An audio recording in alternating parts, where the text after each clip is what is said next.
안녕하세요. 못 보던 친구들 여기 있네? 이번에 유년부에 새로 온 친구들이에요? 초등부에서 왔어. 초등부가 됐다고 이제?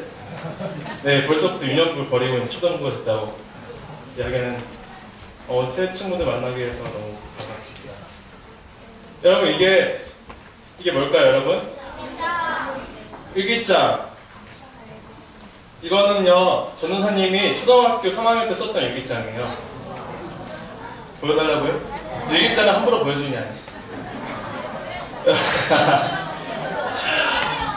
여러분, 전도사님도 여러분 같은 시절이 있었어요. 그래서 그게 언제냐면요, 여러분 2015년이니까 1993년도에 전도사님이 초등학교 3학년이었어요. 그때 3월 4일에 썼던 첫 일기장의 내용이 바로 여기 사진입니다.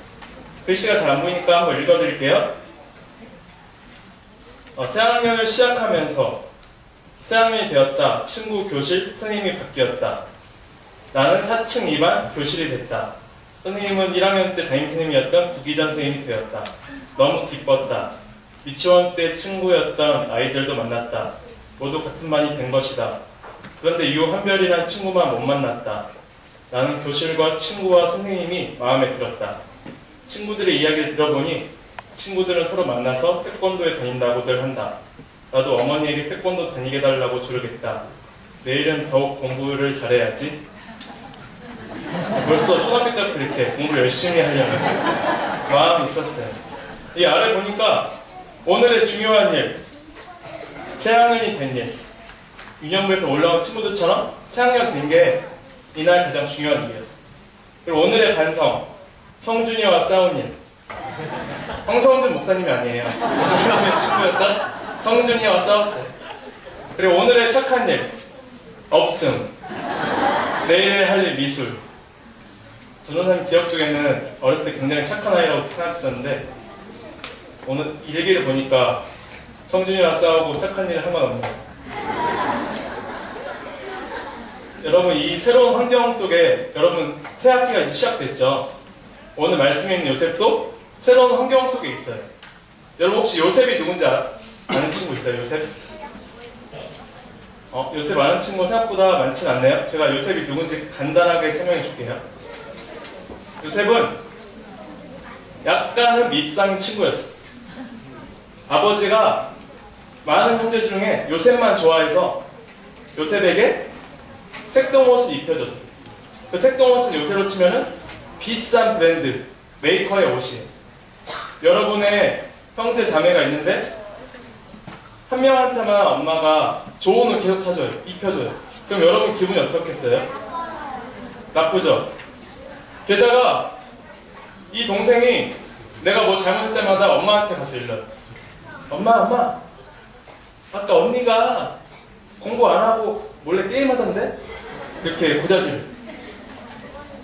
게다가 마지막으로 꿈을 꿨대. 자기가 어느 날 형 나 꿈을 꿨는데 어제 그 꿈에서 아빠랑 형들이 다 나한테 이렇게 절을 하던데?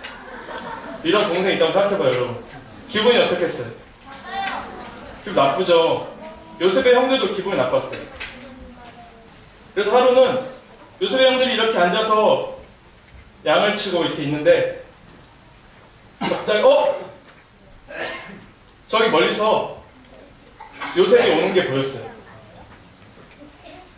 야, 저 요셉, 야, 저기 꿈꾸는 사람이 온다. 야, 꿈맨이 온다. 꿈맨이 뭐야? 꿈꾸는 자, 사람 맨, 꿈맨. 그거구나. 근데 나는 요셉이 마음에 안 들어. 요셉 맨날 자기 잘난 척하고 색동옷 입고 아빠한테 혼자 사랑받고. 야, 요셉 그냥 죽여버릴까? 형들은 무서운 생각하기 시작했어. 그래도 그 중에 한 명 형이 말려서 그들은 죽이진 않고 요셉을 구덩이에 집어 던졌어. 그렇게 구덩이에 들어갔던 요셉은 애굽으로 팔려갔어. 요셉은 깜짝 놀랐어. 지금 이 키보드가 깜짝 놀랐어. 요셉은 여러분처럼 어린 나이에 새로운 환경에 있었지만 그 환경은 결코 호의적이거나 따뜻한 환경 아니었어요. 요셉은 어린 나이에 종으로 팔려갔어요. 그런데 그때 하나님은 요셉과 함께 하셨어요. 여러분 혹시 그런 때 있어요? 그냥 갑자기 일이 막 잘 돼. 갑자기 시험 봤는데 공부 별로 안 했는데 성적이 잘 나오고 또 친구한테 별거 다 하는 호의를 베풀었는데 친구가 그것 때문에 더 많은 도움을 얻게 되고 갑자기 어느 날 어른들이 돈을 주고 해서 돈이 많이 들어오고 그런 경험 한 적 있어요, 여러분? 아니요. 별로 없어요? 이렇게 잘 되는 모든 것이 잘 되는 경험을 요셉은 애굽에 가서 하기 시작했어요. 그것을 요셉의 주인이었던 보디발도 그것을 보았어요. 요셉의 하나님이 요셉과 함께 하시는구나. 요셉은 믿을 만한 사람이구나 하면서 요셉에게 많은 일들을 맡겼어요. 집안의 모든 일을 맡겼어요. 이렇게 모든 것이 잘 돼갈 때 갑자기 한 사람이 요셉 앞에 나타났어요. 그 사람은 바로 누굴까요? 왕의 아내? 왕의 아내까지는 아니고 보디발의 아내. 여러분 이 눈빛을 보세요. 여러분 지금 막 유혹하는 이 눈빛을 보냈어요. 요셉에게. 처음에는 눈빛을 보내다가 어느 순간 요셉에게 자기와 좋은 시간을 보내자고 유혹하기 시작했어요. 보디발의 아내. 보디발의 아내를 보여주죠.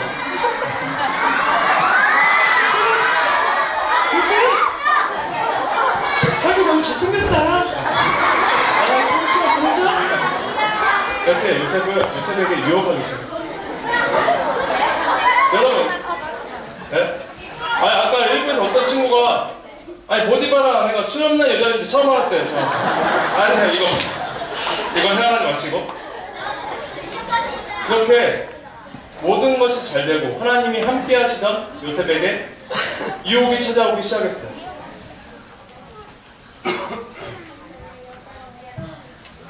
그래요?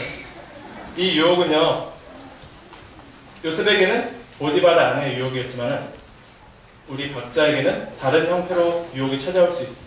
예를 들면 숙제를 안 해가서 학교에서 혼을 냈는데 엄마한테는 비밀로 하고 숙제 잘해가고 있어요. 거짓말을 한다든지 아니면 친구의 숙제를 베낀다든지 엄마의 지갑에서 돈을 조금 가지자고 한다든지 그런 유혹이 우리에게 찾아와요. 성경에 보니까 보디발 아내가 날마다 요셉에게 찾아갔다. 요셉에게 날마다 유혹을 했대요. 전도사님도 그런 유혹을 받은 적 있을까요? 날마다 유혹이 찾아왔어요. 전도사님. 아까 일부에서 어떤 친구가 전도사님이 야한 잡지 본 얘기를 해달라고 하는데 그런 얘기는 나중에 하도록 하고 오늘은 다른 얘기를 해줄게.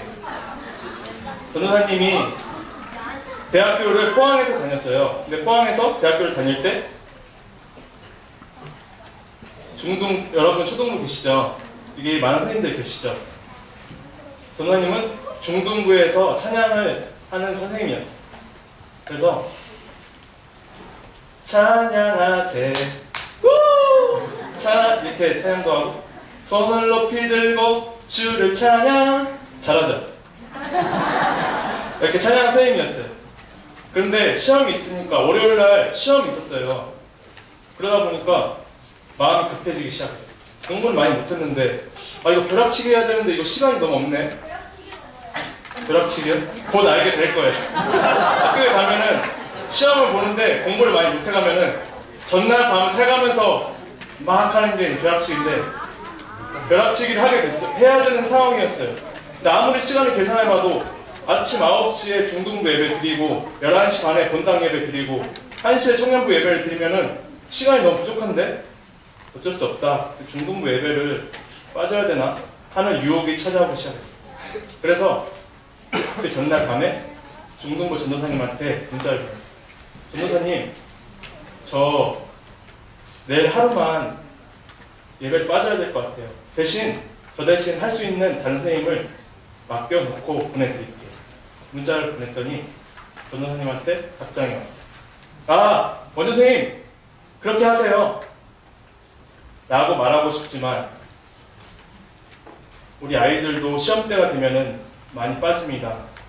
원준 선생님이 아이들 앞에서 하나님 앞에 있는 사람이란 것을 몸으로, 본으로 보여주세요. 라는 책망, 어떻게 보면 약간은 완화된 꾸짖음을 들었어요. 그때 전도사님은 정말 부끄러웠어요. 유혹 가운데 넘어졌던 나의 모습 때문에 너무 부끄러웠어요. 하지만 여러분, 요셉은 어떻게 했을까요? 요셉은 단호하게 거절했어요. 그 죄는, 당신과 나 사이의 죄는 바로 하나님 앞에서 짓는 죄입니다. 라고 고백하면서 뿌리쳤어요. 이 죄의 유혹이 더 강력하게 올 때가 있어요. 그때가 언제냐면은 바로 아무도 없을 때. 누군가가 지켜보는 상황이 아니라 아무도 없을 때 여러분을 찾아오는 죄의 유혹은 더욱더 강력해지고요. 더욱더 세져요. 한 신문을 보니까 전국의 초등학생 3,000명을 대상으로 설문조사를 했대요. 시험을 보면서 컨닝한다. 여러분 중에서 혹시 시험 보면서 컨닝한 친구 있어요? 손 안 들어도 돼요. 네. 친구의 숙제를 베껴서 낸다. 숙제를 하면서 인터넷 내용을 그대로 베낀다.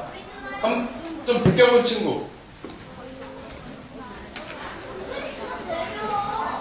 여러분, 근데 이 모든 것이 유혹이에요. 근데 이 유혹을 유혹은 좀 달라요. 이 유혹은 시험을 보면서 컨닝하는 유혹은 잘못하면 선생님한테 걸려서 혼날 수가 있어요. 하지만 친구의 숙제를 베끼거나 숙제를 하면서 혼자서 인터넷 연습 베끼는 거는요, 아무도 없을 때 몰래 할 수 있는 죄의 유혹이에요. 100명 중에 6명이 누군가 앞에 있을 때는 100명 중에 6명만이 유혹에 넘어갔지만 아무도 나를 보는 사람이 없을 때는 100명 중에 47명이 유혹에 넘어가요. 그만큼 아무도 나를 보지 않고 있어요. 우리를 찾아오는 죄의 유혹은 점점 더 세지고 점점 더 강력해져요. 요셉에게 찾아온 유혹도 마찬가지였어요. 요셉이 어느 날 일을 하려고 집에 들어갔는데 아무도 없었어요. 근데 그때 누군가 나타났어요. 그게 누구였을까요, 여러분? 네? 보디발의 아내야! 요셉! 드디어 당신과 나밖에 없어.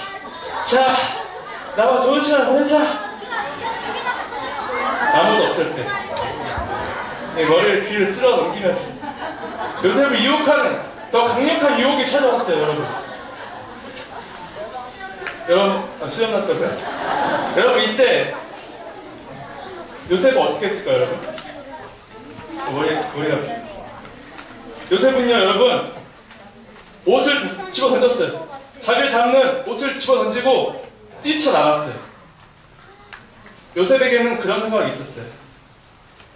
하나님 앞에서 짓는 죄라는 것은 우리가 보통 아무도 없다고 생각하면요 죄를 범하기 쉬운 이유 중에 하나는 아무도 나를 보는 사람이 없다고 생각하기 때문에. 하지만은 우리가 아무도 없다고 생각하는 그 순간은 사실 우리의 눈은 가리는 것을 지나지 않아요. 우리 앞에는 하나님이 계세요. 그때 우리가 하나님 앞에 계시다는 것을 우리가 인정하고 그것을 고백하면요 우리는 그 앞에서 죄를 지을 수가 없어요. 여러분 전도사님 한번 따라해 볼래요? 하나님 앞에서. 다시 한번 하나님 앞에서. 마지막으로 하나님 앞에서. 거짓말을 하고 싶을 때 여러분 어떻게 해야 되죠? 하나님 앞에서. 엄마의 돈을 몰래 슬쩍 하고 싶을 때 하나님 앞에 내가 있다. 숙제를 몰래 베끼고 싶을 때 하나님 앞에 내가 있다. 여러분 이것을 꼭 기억하셔야 돼요. 여러분 이 죄의 유혹을 이겨낸 벌써 떨쳐낸 요셉 어떻게 됐을까요, 여러분? 감옥에 갇혔어요. 맞아요. 죄의 유혹을 떨쳐내면 당연히 하나님이 함께 하시니까 더 잘 돼야 되는 거 아니에요? 근데 왜 요셉은 죄의 유혹을 이겨내니까 아버지에게 사랑받던 자가 종이 되고 이 종에서 감옥에 갇히고 더 점점 더 안 좋아지는데요? 당장 제 유혹을 이겨내는 건요, 여러분 고난이 따를 수 있어요. 당장 거짓말 안 하면 엄마한테 혼날 수 있고, 당장 엄마 돈을 안 훔치면은 내가 하고 싶은 거 못 할 수도 있고, 숙제를 안 베끼면 쌤한테 혼날 수도 있어요. 하지만 점점 더 여러분이 유혹을 이겨냄으로써 받는 고난은요, 하나님이 분명히 기억하시고 높여주세요. 요셉은 어떻게 됐을까요? 요셉은 감옥에 들어가서 바로 왕을, 애굽의 왕을 만나게 되었어요. 그의 꿈을 해석해서 애굽의 총리가 되었어요. 그래서 그를 미워하였던 형들, 그리고 그가 죽은 줄 알았던 아버지를 애굽 땅으로 모셔와서 살 수 있었어요. 하나님이 아브라함에게 했던 약속, 내가 너의 자손들로 큰 민족을 이루게 하겠다는 하나님의 약속은요, 유혹을 이겨냈던 요셉의 충성을 통하여서 애굽 땅에서 이루어졌어요. 우리 예수님도 마찬가지예요, 여러분. 예수님은 처음에 별도 뜨고 동방박사들이 와서 경배도 하는 이 세상의 구주로 오셨어요. 하지만 죄의 유혹을 이겨내시면서 점점 더 낮아졌어요. 그러다 마지막에 십자가에서 돌아가셨죠. 하지만 하나님은 이 죄의 유혹에서 이겨낸 예수님을 죽음에서 생명으로, 부활로 올려주셨어요. 예수님을 따라가고 예수님을 믿는 우리도 이 세상 속에서 그렇게 살아가야 해요. 우리는 유혹을 이겨냄으로써 점점 더 고난을 받고 이 세상 가운데서 낮아질 수는 있지만 하나님은 반드시 우리를 높여주세요. 그 고난을 기억하시고 반드시 여러분의 생명을 하나님께서는 지켜주세요. 오늘 말씀을 맺을게요.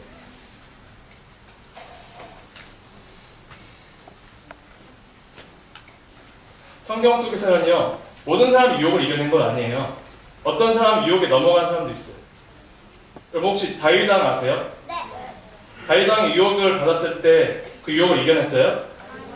못 이겨냈어요. 그 다윗왕은 그래서 하나님 앞에 회개했어요. 뉘우쳤어요. 그 뉘우칠 때 쓴 글이 바로 시편 51편이에요. 우리 함께 읽어볼까요? 시작. 보소서 주께서는 중심이 진실함을 원하시오니.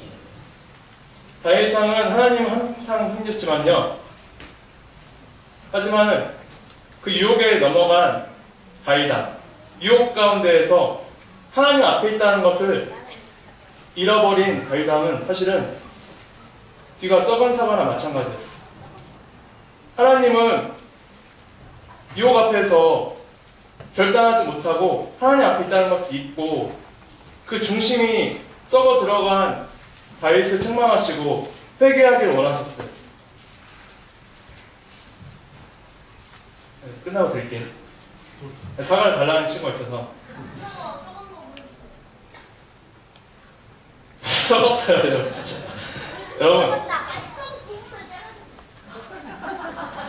너무 무리한 욕을 많이 하셔서 여러분, 죄의 유혹 앞에서 우리 어떻게 해야 할까요, 여러분? 어떻게 이겨내야 될까요? 어떻게 이겨낼 수 있을까요, 여러분? 하나님 앞에서 있다는 것을 여러분 잊지 마세요. 여러분, 오늘 많은 말씀을 드렸지만 그 중에 한 가지만 기억하시면 돼요. 죄의 유혹이 찾아왔을 때, 아무도 보지 않는다고 생각하는 그 순간에 죄의 유혹이 찾아왔을 때, 여러분, 내가 하나님 앞에 있다는 것을 여러분 기억하세요. 요셉이 그리하였듯, 예수님이 그리하였듯, 우리가 죄의 유혹을 견뎌내고 그것을 이겨낼 때 하나님은 반드시 여러분을 사용하실 거예요. 요즘에 한국 교회가 점점 어려워진다는 이야기 많이 하죠. 점점 더 어려워진 상황 속에서 전도사님은 이 말씀을 묵상하면서 여러분을 기억하게 됐어요. 여러분이 죄의 유혹을 이겨내고 이 죄의 사슬을 끊어내고 하나님께서 사용하시는 새로운 세대로 빚어져 갔으면 좋겠어요. 그 시작이 바로 오늘 시작되는, 날마다 시작되는 죄의 유혹에서 하나님 앞에서라고 외치는 여러분이 될 거예요. 우리 다 같이 이 시간 무릎 꿇고 한번 기도합시다.